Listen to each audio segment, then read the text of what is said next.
Dice la palabra de Dios. Entonces la compañía de soldados, el tribuno y los alguaciles de los judíos prendieron a Jesús y le ataron y le llevaron primeramente a Anás, porque era suegro de Caifás, que era sumo sacerdote aquel año. Era Caifás el que había dado el consejo a los judíos de que convenía que un solo hombre muriese por el pueblo. Oremos. Señor, te damos gracias por tu palabra. Bendice este tiempo. Bendícenos a cada uno de nosotros que estamos aquí, Señor. Y al mismo tiempo, Padre eterno, líbrame de todo error, de toda doctrina de hombres que pueda emerger de mis labios y que sea solo un eco de tu palabra, Señor. Asimismo, libra a mis hermanos de cualquier distracción o cualquier preocupación que les les prohíba o no les permita comprender tu santa voluntad. Ayúdanos en este tiempo, en el nombre poderoso de tu Hijo amado Jesucristo. Amén. Bien, permítame contextualizar un poco para volver un poco en el tiempo, porque hemos estado, recientemente estuvimos en Galacia, estuvimos navegando por Galacia dentro del Imperio Grecorromano por un tiempo. Luego volvemos a los años del ministerio de Jesucristo, ¿verdad? En el Evangelio de Lucas, y ahora volvemos a Juan. Pero como hacemos todos, pues hacemos una pequeña introducción contextual, ¿no? Y recordemos, queridos hermanos, que en el capítulo 17, durante todo el capítulo 17, se narra lo que es una oración que se conoce teológicamente como la oración sacerdotal de Jesucristo por los discípulos, y eso en extensión también por nosotros, ¿verdad?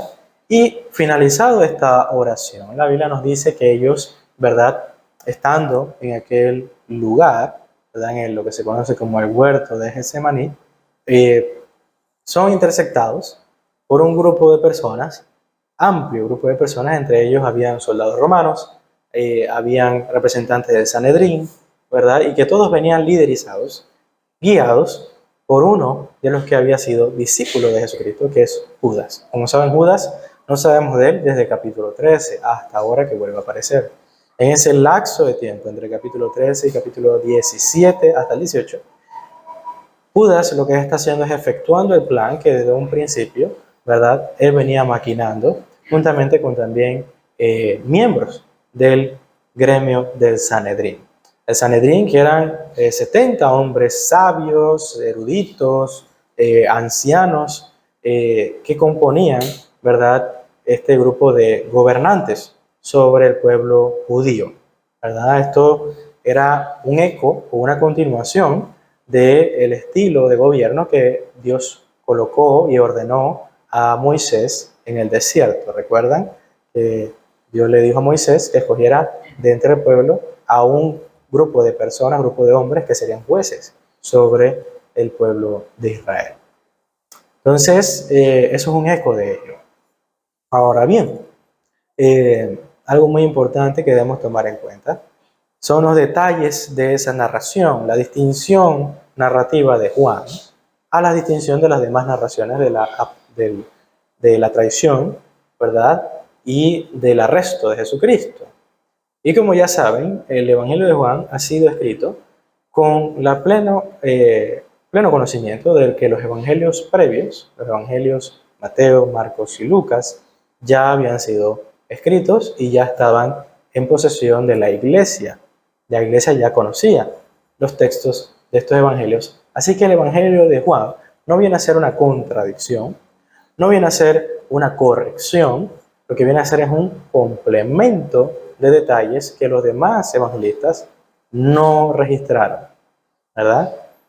Y es en vista a este último testamento que nosotros podemos llegar a ciertas conclusiones. Una de esas, muy importante, es la que veremos a continuación. Como saben, siempre les exhorto a que tengan sus apuntes, porque hay detalles históricos, detalles descriptivos de personajes que quizás solo aparezcan en esta parte del texto y no en otras. Pero lo importante es notar aquí que Juan lo que hace es complementar los demás testamentos, ¿verdad? Así que cuando vemos un poco de los versículos previos, ¿verdad? En el capítulo 18 de Juan, sabemos y entendemos que Judas tomó una compañía. Esa compañía, esa terminología de compañía, como ya avisamos previamente, implicaba no 10 soldados, no 15, no, estamos hablando de entre 600 a 1000 soldados. Porque ninguna compañía iba compuesta de 5 soldaditos, sino que era bien claro y entendido que esta terminología romana para describir a un batallón entero de soldados se usa aquí. Y se usa para referir que aquello que vio Juan, aquello que fue testigo Juan, no fue de un grupo de soldados, sino prácticamente un batallón entero que vino a apresar a Jesús. Eso para que usted coloque en contraste, no para que nos pongamos, ¿será cierto o no será cierto? Yo creo que los evangelios se contradicen. No, eso no tiene ningún sentido. Creo que Juan hace y deja bien claro aquí que no solamente es descriptivo para que tengamos la información correcta, sino que lo hace para que tomemos en cuenta lo que estaba en la mente de los opositores de Jesús. ¿Por qué iría tantos hombres a apresar a uno solo? ¿Verdad? ¿Por qué irían así? Recuerden que iban con antorchas también, ¿verdad? Era de noche, se entiende que era de noche, pero también iban a una especie de, no era un bosque, obviamente, ¿verdad? Pero habían plantíos, varios, algunos muy altos, y obviamente se pensaba que podían usar este recurso como para escapar, ¿no? Por la puerta de atrás. Así que algunos de ellos iban preparados para cualquier situación diferente, ¿no? Que se diera. En otras palabras, se tenía un concepto bastante deplorable de Jesucristo. Se tenía un concepto de que Jesucristo iba a oponer resistencia, de que Jesucristo iba a también declarar algún tipo de lucha física contra los soldados que vinieran a apresarle, y que no iba a bastar con unos cuantos soldados, ¿verdad? Porque muy probablemente podría ser, ¿verdad?, una situación violenta entre dos bandos. Pero todo lo contrario. Lo que ocurre es que Jesús no se esconde, Jesús no se queda detrás de un árbol, Jesús no se coloca en un arbusto para que no sea hallado. Jesús sale al encuentro de quienes le buscaban. Él intercepta a esa compañía de soldados y al frente de ellos Judas, ¿verdad? De tal manera que Jesús no está huyendo. Jesús había dejado claro algo muy importante. Ya es la hora. De tal manera que, como ya concluimos en la clase previa, el punto central de la anterior enseñanza es que el Señor Jesús está en total control de los tiempos, de las sazones, del hilo narrativo, de cada circunstancia, cada aspecto de la historia y específicamente de su destino. Por consiguiente, Jesús se entrega porque Él ha dicho ya es la hora. La hora es. ¿De qué? De que Cristo inicie lo que se conoce teológicamente como la pasión de Cristo, su muerte, su humillación, su degradación por amor de su pueblo. ¿Verdad? Su sacrificio no inicia en la cruz cuando Él es colgado en el madero. Su sacrificio empieza desde este momento en que Él se entrega. Desde que Él se entrega. Obviamente hay otros puntos que se vieron la semana pasada, no vamos a ahondar en todo, pero para que estemos ubicados una vez más en aquel lugar, para que sepamos dónde estamos. Eso fue lo que ocurrió, ¿verdad? Los otros detalles como Pedro atacando a Malco, ¿verdad? Pero importantes, pero lo más importante es que tomemos en cuenta que estamos allí, que estamos en Getsemaní. Y posterior al ataque violento de Pedro a Malco, ¿verdad? Jesús deja claro a Pedro y a todos los que estaban allí que él tenía el deber de tomar la copa que Dios le había determinado que tomara. Esa copa, como enseñábamos la clase o la sesión anterior sobre esta lección, es la copa de la ira, que es claramente y bastantes veces referido en el Antiguo Testamento. Es cierto que también la copa se usa para otras referencias como la misma bondad de Dios y la misericordia de Dios. Pero el punto de la analogía es cuando usted ve la copa, usted ve una copa derramándose. Esa es la analogía. Así como en el Antiguo Testamento se usa en algunas ocasiones para la bondad o misericordia de Dios, mayormente se usa para la ira de Dios, ¿verdad? De tal manera de que el punto central de esa mención es que lo que Jesús va a recibir en su muerte en la cruz, más que la ira de los hombres y sus enemigos, es la ira de su Padre. Ahora, en esta lección vamos a ver un poco acerca del por qué es que el Padre va a derramar su ira sobre su Hijo. ¿Por qué esto es necesario? Y para ello, o antes de llegar a ello, que será el punto culminante de la lección, veamos los detalles que emergen en el versículo 12 y 13 de este texto bíblico. Dice el versículo 12, recordemos que hasta este momento Jesús solamente está frente a sus opositores. Él no ha sido apresado todavía. Aún no se le ha arrestado. Es más, no se le ha arrestado porque los hombres, en un punto de la conversación, estuvieron hasta de rodillas delante de Jesucristo. Y posteriormente sabemos que Jesús sanó a este hombre que se le fue cortada la oreja, ¿verdad? Así que, ¿qué ocurre después? Bueno, ante tal milagro todos le perdonan y dicen, siga su camino a Jesucristo. No. Ante tal milagro, ante tal señal, este grupo de personas se abalanza sobre Jesucristo. Sí, se abalanza sobre Jesucristo. Le apresa y le amarra, ¿no? Le ata. Este término de atar era una persona que se le ataba pies y manos. Y se le ataba a esos pies y manos también justamente a su cuerpo. Tenía un pequeño espacio para movilizarse. Así que Jesús iba así, ¿no? Iba con muy poco margen para movilizarse. Pero era este tipo de atadura como tal, se hacía específicamente a unos tipos de delincuentes. Un asesino, un revolucionario, que en este caso vendría a ser un hombre como, ¿verdad? Barrabás. Como saben, sé que en las películas y en probablemente libros que usted haya visto con imágenes, Barrabás se presenta como un ser nauseabundo, ¿verdad? Han visto la pasión de Cristo. No tenía ni dientes el hombre. Pero es muy probable que Barrabás no tuviese esa descripción física. Barrabás realmente pertenecía a un partido que era opositor del gobierno romano y él fue apresado de la misma manera porque mató a un soldado romano. O sea, él era un asesino. Pero realmente su juicio, ¿verdad?, de asesinato era por la constante lucha política entre los romanos y los judíos. Eso es algo que muchas veces ignoramos del contexto en la época de Jesucristo, que los romanos estaban en un gobierno impositivo sobre Israel.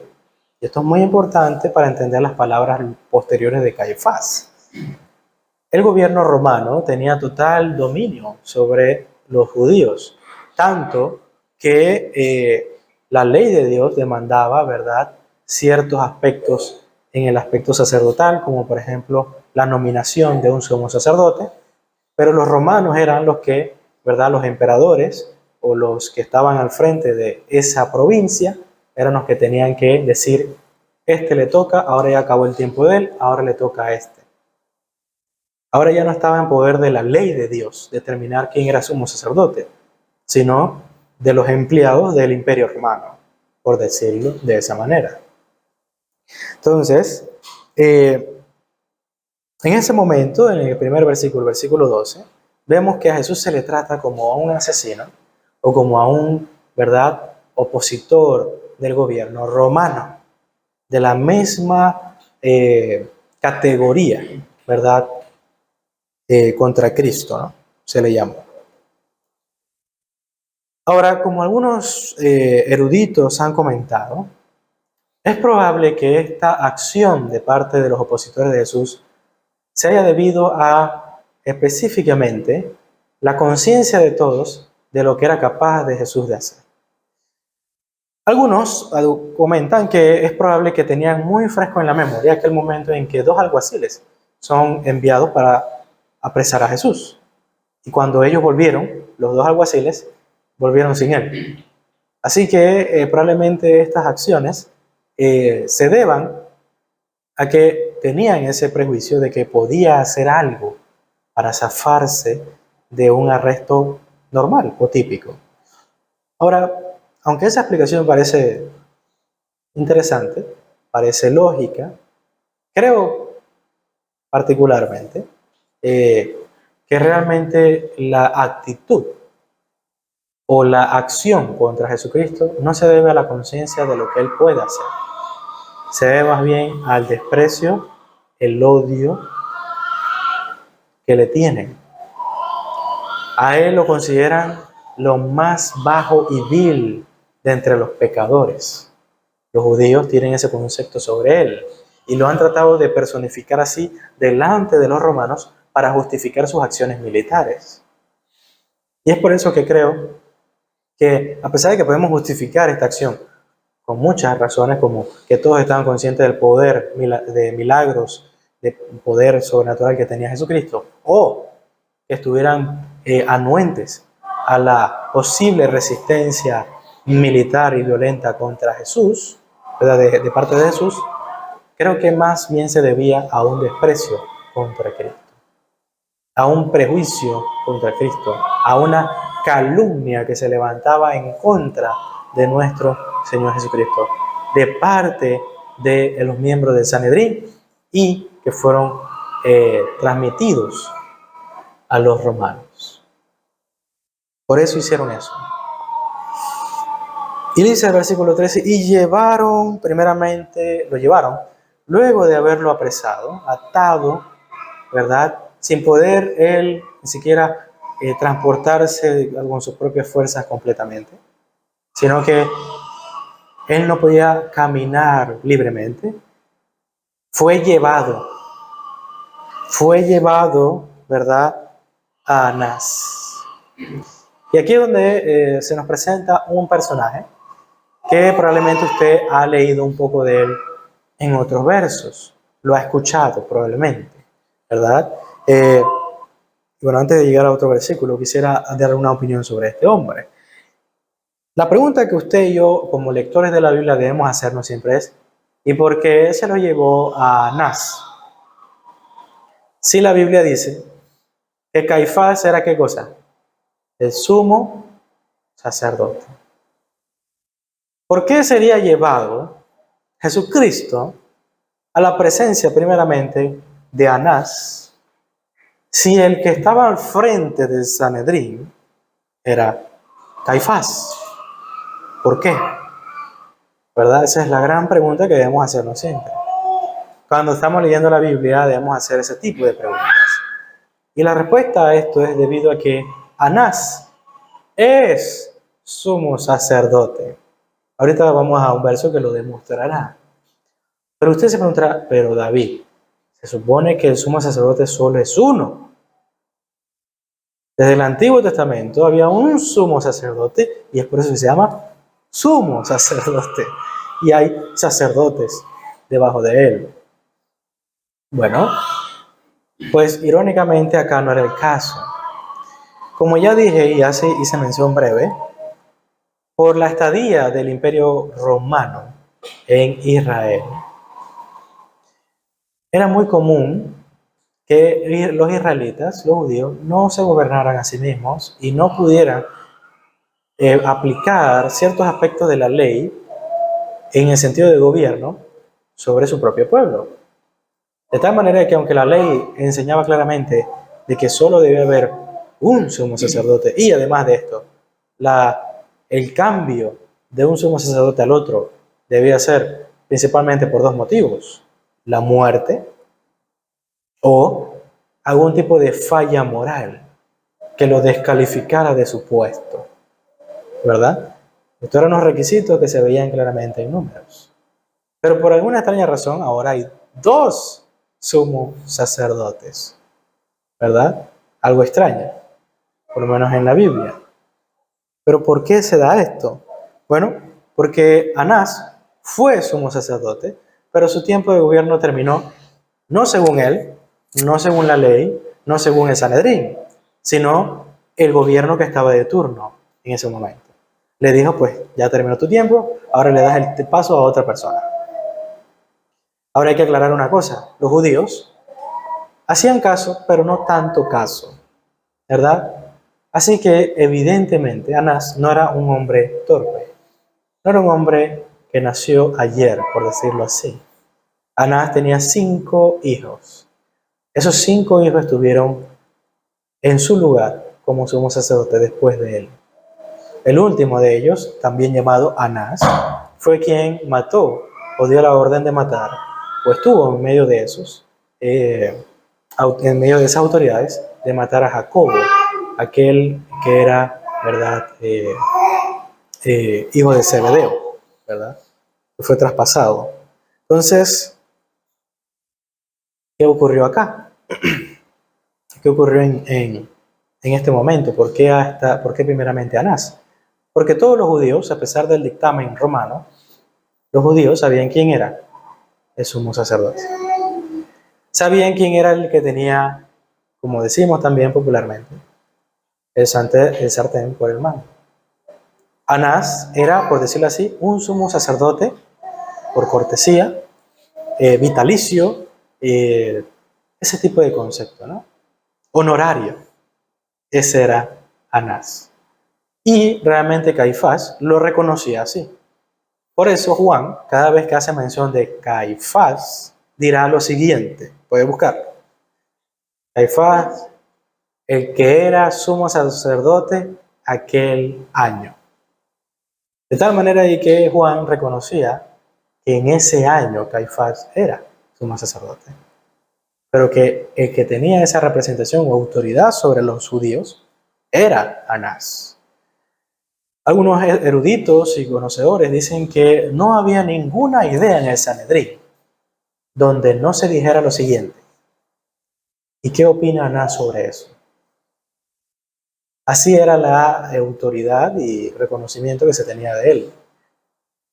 Así que, ¿qué podemos concluir de esta pequeña porción? ¿Por qué ha sido llevado Jesús a Anás primeramente? Bueno, porque Anás, podemos decir, estaba de acuerdo con este juicio que se le estaba dictaminando contra Jesús, ¿verdad? Y por otro lado, Juan nos dice que fue llevado a Anás porque era suegro, ¿verdad?, de Caifás. Así que Caifás, que era como un hijo para Anás, ¿verdad?, llegó a ser sumo sacerdote por esa relación también muy cercana que tenía con Anás. Y usted verá aquella mención de Juan, el que era sumo sacerdote en aquel año. Anás tenía mucho poder sobre Israel, tenía mucho reconocimiento, mucho poder sobre los demás. Y es cierto, Caifás, su otro hijo Anás, y todos los demás hijos que él tuvo, ¿verdad?, estuvieron como sumos sacerdotes, pero todos sabemos que ellos no fueron sumos sacerdotes, porque el que estuvo siempre al frente del Sanedrín era él, a través de Caifás, a través de sus hijos. Ese era el poder que tenía él. Algo que nosotros llamamos como, acá en nuestro país, bueno, en todos lados, un término político que se llama nepotismo, ¿verdad? Colocamos a miembros de nuestra familia en autoridades de altos cargos para tener y mantener la influencia en el gobierno. Entonces, eso es lo que estaba haciendo este hombre. Ahora bien, por otro lado,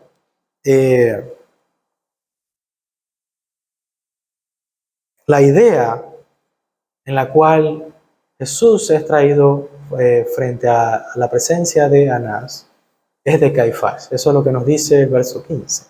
El verso 15 nos dice, era Caifás el que había dado el consejo a los judíos. ¿Cuál consejo? De que convenía que un solo hombre muriese por el pueblo. Ese era el consejo de Caifás. Ahora la pregunta del millón aquí que no debemos hacer es, ¿cuándo dio ese consejo? Bueno, si usted tiene una Biblia con referencias, pues ahí mismo le dirá dónde está esa referencia, ¿verdad? Vamos al capítulo 11 de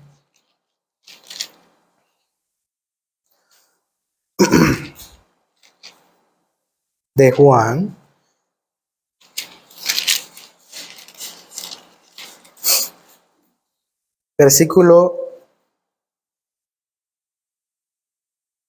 Vamos a leer desde el versículo 46.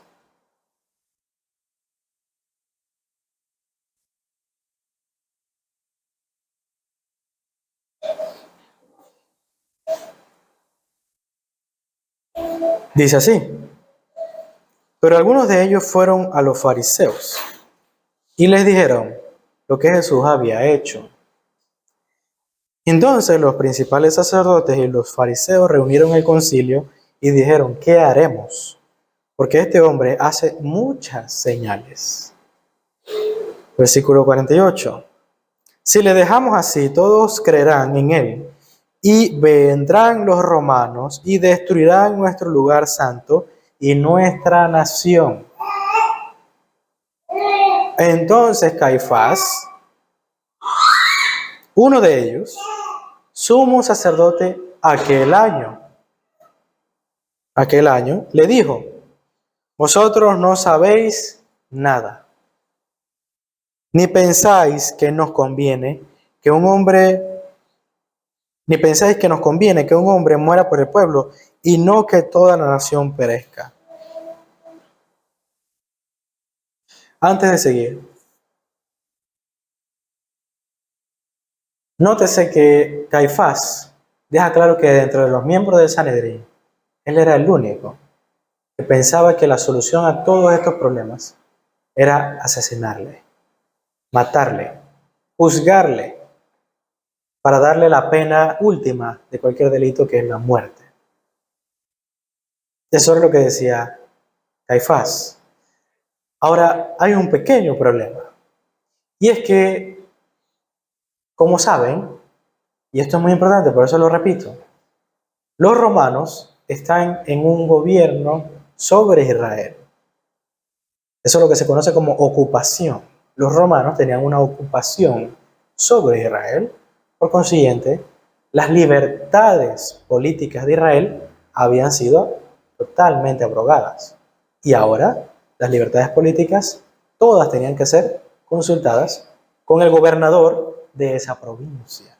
Y era el gobernador de la provincia quien decía, sí, no, tal vez, a lo mejor.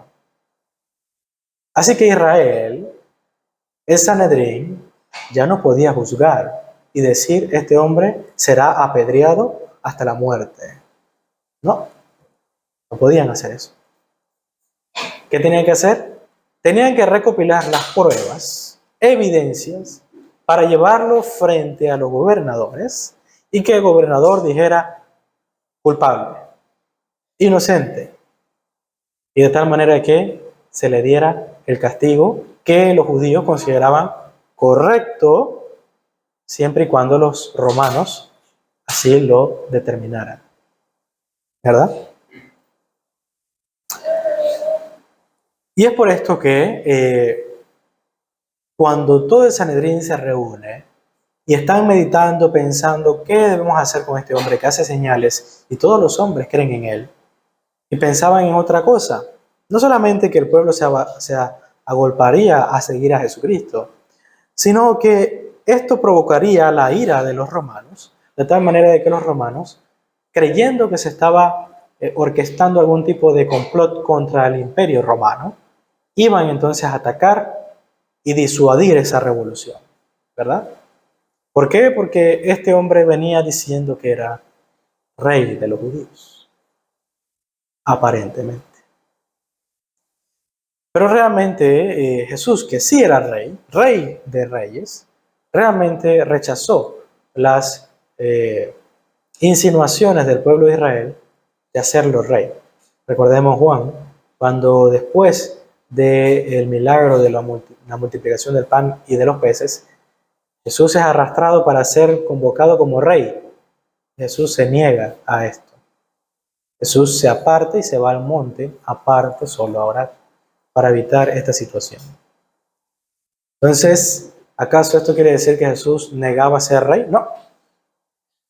Y más adelante, en la conversación que Jesús tendrá con Pilato, entenderemos un poco acerca del reinado de Cristo. Él no negaba ser rey. Él no negaba eso. Pero él lo que negaba era ser una especie de objeto para que el orgullo judío se levantara contra la ocupación romana. Él era un estandarte de guerra para los judíos. Este es el Cristo, el Mesías. Ahora sí podremos vencer contra los romanos. En otras palabras, en vez de ser el Salvador, el verdadero rey, el verdadero monarca, y que todos los hombres se arrodillen frente a él, sucumban ante él, no era eso lo que querían, no era eso lo que iban a hacer. Lo que querían era jalar al hombre por la fuerza y ponerlo en el trono. Tú eres rey. ¿Quién es el rey aquí? ¿Ustedes o yo? ¿Notan esa actitud? Los judíos querían poner una excusa solo para blandir sus espadas contra los romanos. Eso era lo que se oponía Jesucristo. Jesucristo no vino a levantar a una nación contra otra. Eso es lo que no vino a hacer Jesús, por lo menos en su ministerio público. Pero los judíos tenían temor absoluto, pánico, a la idea de que el poderío militar de los romanos cabalgara sobre ellos y destruyera el templo, sus murallas y toda su nación. Y Caifás, aunque suena polémico lo que voy a decir, pero está en la Biblia. Estas palabras, inspiradas por el Espíritu Santo, emergen de la boca de Caifás. ¿Cuál era el sentido que le daba Caifás a estas palabras? Bueno, el sentido era sencillo. Miren, la solución es sencilla, muchachos. Matamos a este hombre, se acaba el revuelo que ha provocado, evitamos que los romanos nos destruyan, de tal manera de que si matamos a un solo hombre, salvamos al pueblo. Un hombre a cambio de todo el pueblo. Ese era el sentido de Caifás. Eso era lo que Caifás tenía en su mente. Nada más. Absolutamente nada más.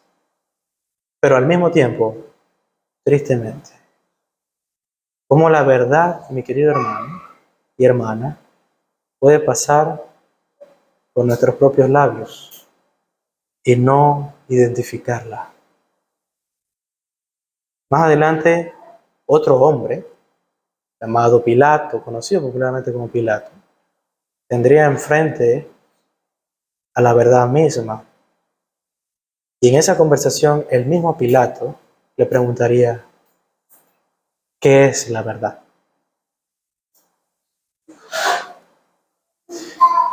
Mi querido hermano, podemos estar muy cerca en un servicio público, en una sesión evangelística al aire libre, en un concierto cristiano, viendo enseñanzas en YouTube, leyendo nuestras Biblias, en una especie de culto familiar.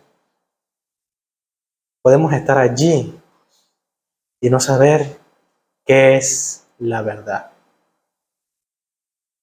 No solamente no saberlo, sino no creer la verdad que es Jesucristo. Créame, y se lo digo de todo corazón, a nivel muy personal. Como ustedes, yo también he tenido la oportunidad de hablar con muchos hermanos, muchas personas que se identifican como cristianos también. Y es muy triste que a medida que avanza una conversación cristiana, de repente el cristiano empieza a parecer menos cristiano. Y empieza a tornarse la conversación en mundana. Porque este que se identifica como cristiano no tiene ningún problema con el aborto. Sí, bueno, yo creo que es un derecho, uno nunca sabe, puede ser una niña muy pequeña, etcétera, etcétera, etcétera. Empieza a sentirse, no tiene ningún problema con el matrimonio homosexual. Realmente eso no me afecta a mí personalmente, no sé por qué nos oponemos. Y empieza a tornarse una persona que se identifica con Cristo muy poco cristiano. Y aquí viene esa clásica pregunta, ¿qué diría Cristo? Y como se debe responder tanto de su parte como de mi parte, no es qué diría Cristo, es qué dijo Cristo. Si alguien pregunta qué diría, es porque probablemente no sabe lo que dijo. Y eso es muy triste para mí, tener este tipo de conversaciones donde las personas empiezan a caerse de la cruz fácilmente. Es de esos hombres que le dicen, oye, tú tienes el poder de bajar de ahí, baja. ¡Ah! Me bajo. Así hay muchos que se identifican con Cristo o con el nombre de Él. Pero esta aseveración que estoy diciendo de que las palabras de Caifás, que para él tienen un significado y tienen un significado, fueron inspiradas por el Espíritu Santo, no es un invento. Juan nos lo dice en ese mismo capítulo, capítulo 11, versículo 51.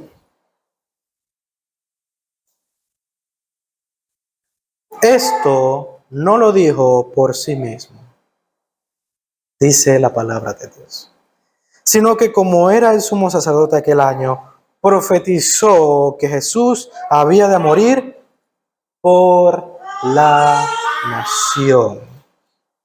Y no solamente por la nación, sino también para congregar en uno a los hijos de Dios que estaban dispersos.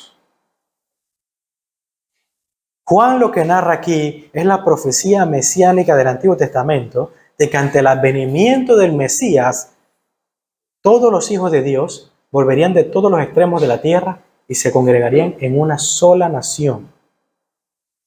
Esa era la esperanza judía, el deseo judío en el advenimiento de Cristo, que luego es nuevamente reafirmado, ¿verdad?, posteriormente en el Nuevo Testamento. Juan entiende lo que está diciendo Caifás, pero Caifás no entiende lo que está diciendo. En el capítulo 18, volviendo al verso en cuestión, el consejo que Caifás da al Sanedrín es efectuar y ejecutar completamente el plan de asesinato contra Jesús. Hay que darle muerte, de tal manera que podamos apaciguar la ira de los romanos. Y el lenguaje es exclusivamente bíblico. Cuando Caifás dice estas palabras, aunque Caifás no las entendiera, hay un término que solamente se usa en términos expiatorios. ¿Qué es eso, David? Bueno, la expiación, que es un término arcaico y que ha sido por muchos negada en la Biblia, o más bien ignorada en la Biblia, ¿verdad?, implicaba el aplacar, sí, el menguar la ira de alguien. En este caso, hacer un sacrificio expiatorio, ¿verdad?, implicaba menguar y aplacar la ira del Dios al que se le hacía ese sacrificio. Y es por ese motivo que muchos hoy ignoran ese término porque dicen, ese es un término arcaico, violento, da una imagen de Dios muy pobre. Bueno, no, para nada, no es nada pobre. Al contrario, ante la idolatría, ante el paganismo, ante la violación de la ley constante y sonante de parte de Israel. Lo que menos podía recibir Israel era su ira. No era poca cosa lo que habían hecho su propio pueblo. Los que decían ser, ¿verdad?, la esposa de Dios, los que decían ser los hijos del pacto, los que decían ser el pueblo santo de Dios. Dios mismo declaró que este pueblo había vituperado su nombre. Jesucristo, en aquel momento de la higuera, ¿verdad?, cuando tenía la higuera enfrente que no daba fruto, que solo tenía hojas, ¿qué hizo? La maldijo, porque no dio fruto. ¿A quién maldijo Jesucristo en ese momento? Maldijo a Israel. Porque cultivó esta gran nación, la hizo crecer, la regó constantemente, le dio todo lo que necesitaba. Pero ella no le devolvió nada. ¿Qué hizo Israel a cambio? Ante la venida del Cristo, no se rindieron a Él, no se arrodillaron frente a Él, no le adoraron como Él debía ser adorado.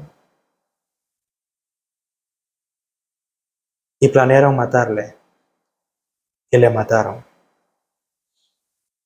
¿Realmente nos preguntamos si este pueblo merece la ira de Dios? La ira de Dios incluso podríamos decir que es lo menos que pueden recibir.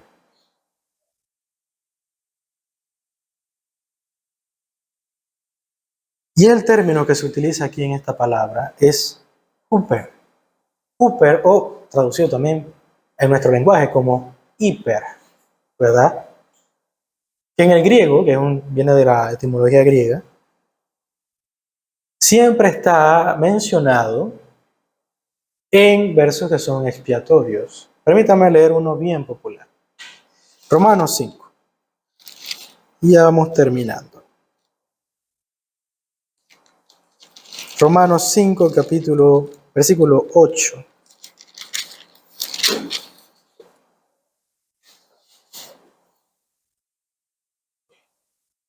Dice así: mas Dios muestra su amor para con nosotros, en que siendo aún pecadores, Cristo murió por nosotros, por nosotros.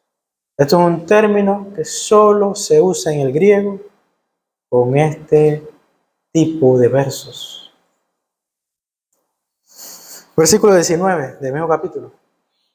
Porque así como por la desobediencia de un hombre, los muchos fueron constituidos pecadores, así también por la obediencia de uno, los muchos serán constituidos justos, dikaiosune en griego. Un título de rectitud, inocencia, obediencia completa a la ley. Hemos sido constituidos justos. Un juez dictamina, es justo. ¿En base a qué? ¿Bajo el fundamento de qué? Dice la Biblia, en el fundamento de la obediencia de ese uno. ¿En base a qué?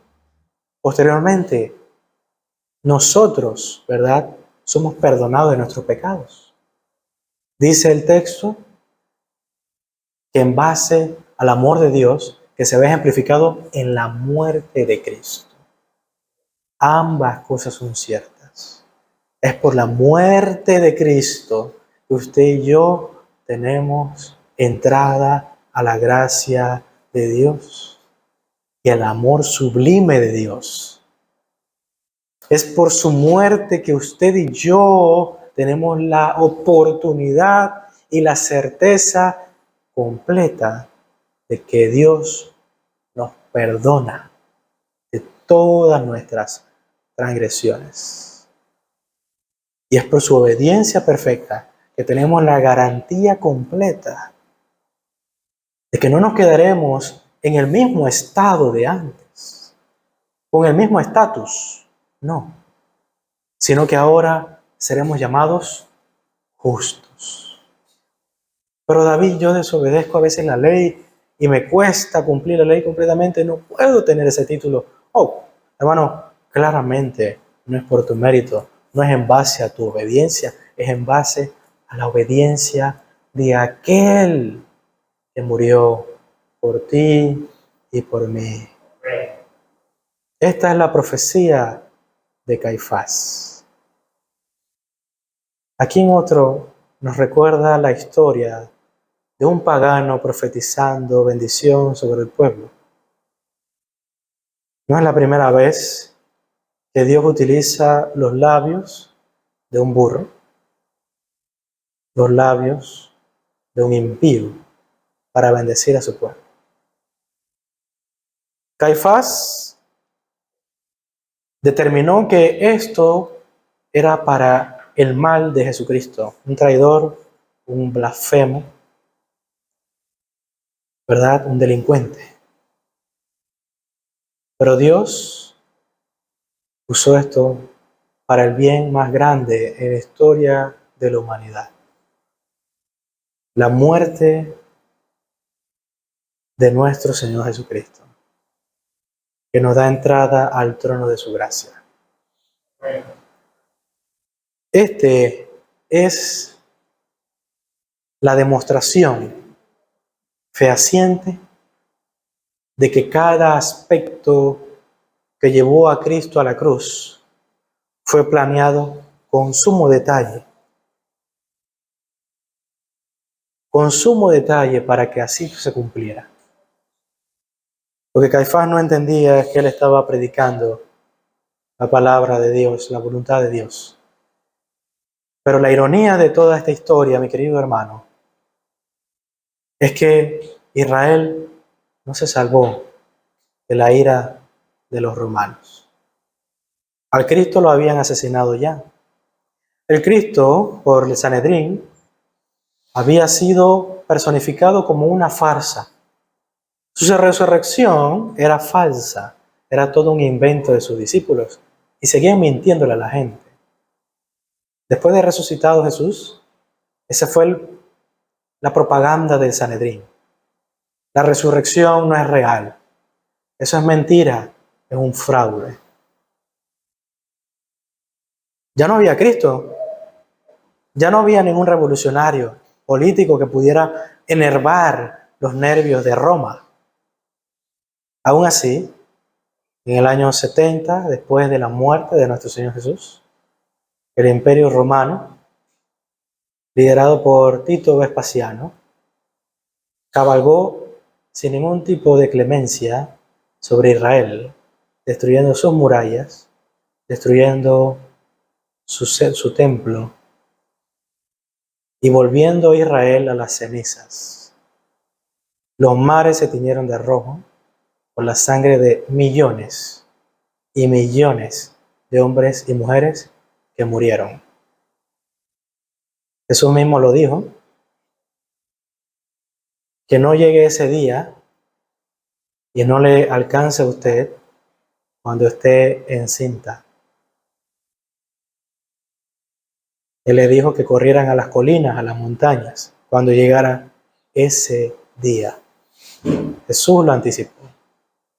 Y aquello que Caifás quería evitar con la muerte de Cristo, sus propios actos provocaron que el Dios que controla todas las cosas, que gobierna a todos los reyes y príncipes, juzgara a su propio pueblo de la forma más severa posible. Porque si usted y yo pensamos que Tito Vespasiano cabalgó sobre Israel sin el permiso de Dios, está equivocado. Lo que pasó a Israel en el 70 después de Cristo fue el juicio de Dios sobre Israel. ¿Pero cuál juicio? ¿Por qué? Porque mataron a su Hijo, al Salvador del mundo. a su Mesías. Pero esta es la gran ironía, porque su muerte salvó a su pueblo. No a Israel, no a los judíos, sino a su pueblo. Todo judío y todo griego que pusiera su fe en él fue salvo. Así como Cristo fue apresado como un ladrón vil, usted y yo, por ese momento, fuimos liberados de nuestras cadenas. Así como Él fue juzgado injustamente, y por causa de que Él tomó ese lugar, usted y yo somos juzgados a través de la justicia de Cristo. Y somos declarados justos. Y es por su muerte, es porque la ira de Dios cae sobre Él, que la ira de Dios no nos va a alcanzar a nosotros.